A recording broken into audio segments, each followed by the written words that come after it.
नमस्कार. MB news म्हणजे महाराष्ट्रातील बातमीपत्रामध्ये आपले स्वागत आहे. बातमी बघण्यापूर्वी आमच्याला लाईक आणि सबस्क्राईब करायला विसरू नका.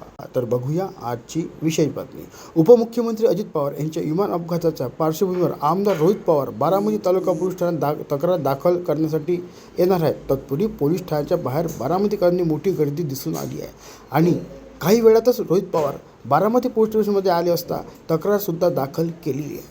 ब्युरो रिपोर्ट MB न्यूज, महाराष्ट्रातील बातमीपत्र, बारामती, पुणे.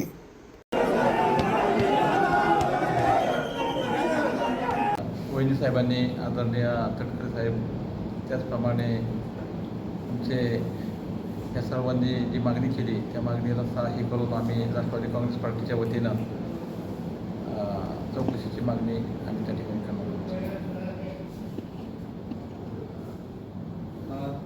चौकशी मागणी केली पण येणाऱ्या काळात जी सद्यस्थितीत रोहितदादा आम्ही मागणी करत आहेत कोर्टात. काल मुंबईत देखील मरीन ड्राईव्हवरती केस दाखल करून घेतली आणि आज बारामती तालुका पोलीस स्टेशनला मोठ्या प्रमाणात मागणी तुम्ही जाणार आहात का? अशा पद्धतीने केली नाही, विषय कसे दोन वेगळे.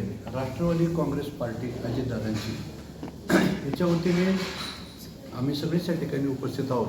कारण आपल्याला माहिती आहे की कालच या ठिकाणी DGCA आणि हे जे आपली AAIB हे ज्या दोन्ही एजन्सी आहेत त्यांचा काल पहिल्यांदा रिपोर्ट आलेला आहे.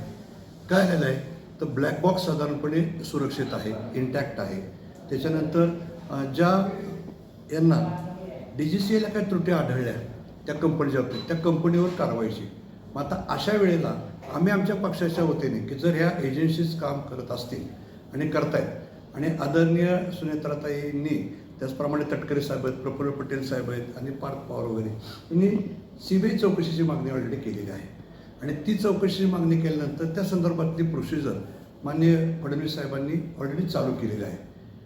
CBIची चौकशी, त्याच्यानंतर DGCAची साधारणपणे तपास यंत्रणा, AAIBची तपास यंत्रणा किंवा इन्व्हेस्टिगेशन ह्या ज्या मागण्या करत असतात. आपण बघितलं की 11 फेब्रुवारीला श्री जय पवार यांनी साधारणपणे एक मागणी केली होती की बाबा हे जर या तपासामध्ये काही आपल्याला आढळलं चुकीचं तर या कंपनीवर कारवाई करा. तर कालच त्या संदर्भातला निर्णय कंपनीवर कारवाई सुरू झालेली दिसते.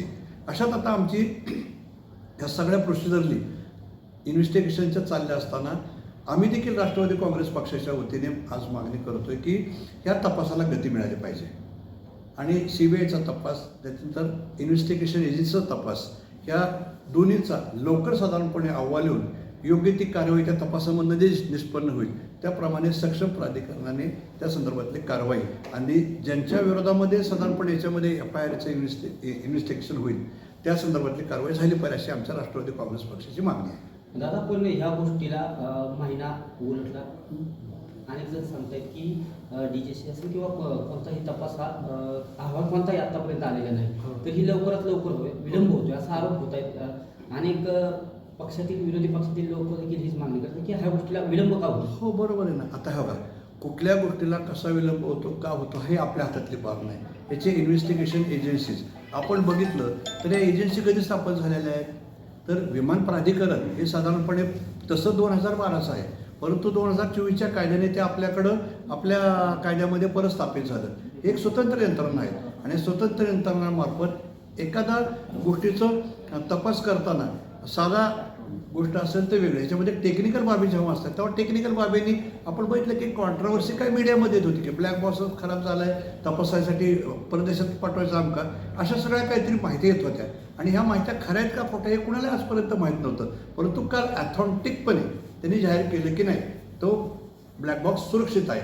म्हणजे ॲथॉन्टिक एजन्सीने ॲथॉन्टिक वेळेला जर कुठल्या गोष्टीची साधारणपणे आपलं हे दिलं, इन्व्हेस्टिगेशनचा रिपोर्ट दिला, तर तो माझं म्हणणं आहे की ग्राह्य धरला पाहिजे. त्याप्रमाणे हे त्या एजन्सीने काम करतायत आणि त्याच्यामुळं ह्या सगळ्या प्रोसिजरचा भाग आहे असं मला वाटतं. दादा, मागणी तरी एकच आहे, रोहित पवारांची मागणी आणि तुमची मागणी तरी एकच आहे, परंतु काल मरीन ड्राईव्हमध्ये त्यांची केस दाखल करून घेतली नाही. आज तालुका पोलीस स्टेशनला ते तुम्ही त्यामध्ये सामील होणार आहात का? नाही, अहो ही सगळी बारामतीकरांचीच मागणी ना.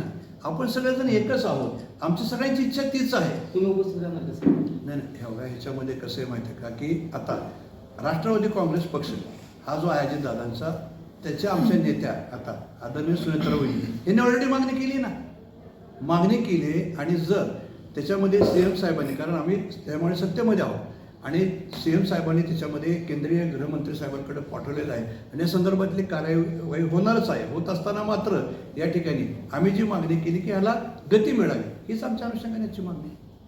गती मिळावी. शेवटी काही तांत्रिक मुद्दे आहेत की विमान अपघात झाल्यानंतर केंद्र सरकारच्या काही तपास यंत्रणा आहेत, जसं की ती AIAB किंवा आपलं DGCA. तर DGCA आणि AIB हे त्यांच्या स्वतंत्र यंत्रणेने तपास त्यांचा चालूच आहे.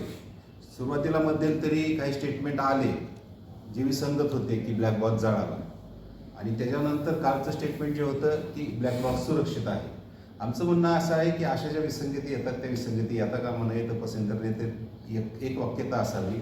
आणि CBIची जी काय परवा दिवशी मुख्यमंत्र्यांनी घोषणा केलेली आहे की CBIद्वारे तपास करावा, तो तपास जलद गतीने होऊन तपास करत असताना त्याच्यामध्ये विसंगती होऊन जनतेमध्ये जो संभ्रम निर्माण होतो तो संभ्रम निर्माण होऊ नये आणि तपास अगदी योग्य दिशेने होत जावा.